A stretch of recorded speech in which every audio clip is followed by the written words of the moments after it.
Hello ખેડૂત મિત્રો, મારું નામ આશીષ દુધરેજા. હું રામસાઇડ કંપની તરફથી આપ સર્વ ખેડૂત મિત્રોનું સ્વાગત કરું છું.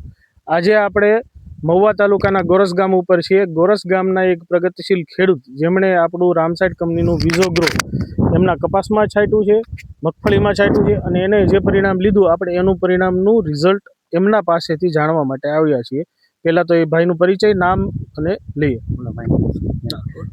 મારું નામ બેસરભાઈ લાખાભાઈ, ગામ ગોરસ, તાલુકો મહુવા, જિલ્લો ભાવનગર. મેં જે આ સાહેબે જે ડબલું જે હું યાગ્રામાંથી લાવ્યો છું, 3 મેં છંટકાવ કર્યા, પણ મને સારામાં સારું રિઝલ્ટ મળ્યું છે.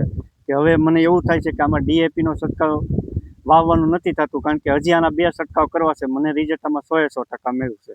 પણ આમાં એવું છે, આમાં પણ કુણેપ તો આમ જ છે. એમ આ દવા છાંટ્યા પછી કુણેપ નથી. આ દવા આમાં કોઈ જાતનો રોગ નથી, કોઈ વસ્તુ નથી. આમાં કોઈ ડીએપી ખાતર નથી નાખ્યું, ઉરિયા નથી નાખ્યું, કોઈ વસ્તુ નહીં.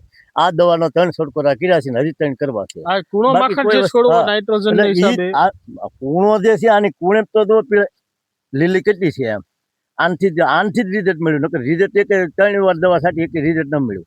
આ લાવ્યા પછી રિઝલ્ટ મળ્યું.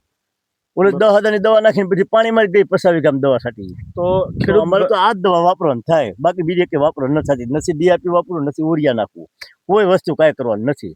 હજી 3 છંટકોરા કરવા તો આના કરવા, બાકી કાંઈ કરવાનું નથી. ઓકે, તો ખેડૂત મિત્રો, આપણે જે વિઝોગ્રો છાંટ્યું એ કપાસ અત્યારે કૂણો માખણ છોડવો છે અને ખેડૂત ભાઈનું કેવું છે કે રાસાયણિક ખાતર છોડી અને લિક્વિડ ખાતરો આપણે વાપરશું અને કપાસ આવીને આવી રીતે સારામાં સારી રીતે પકવશું.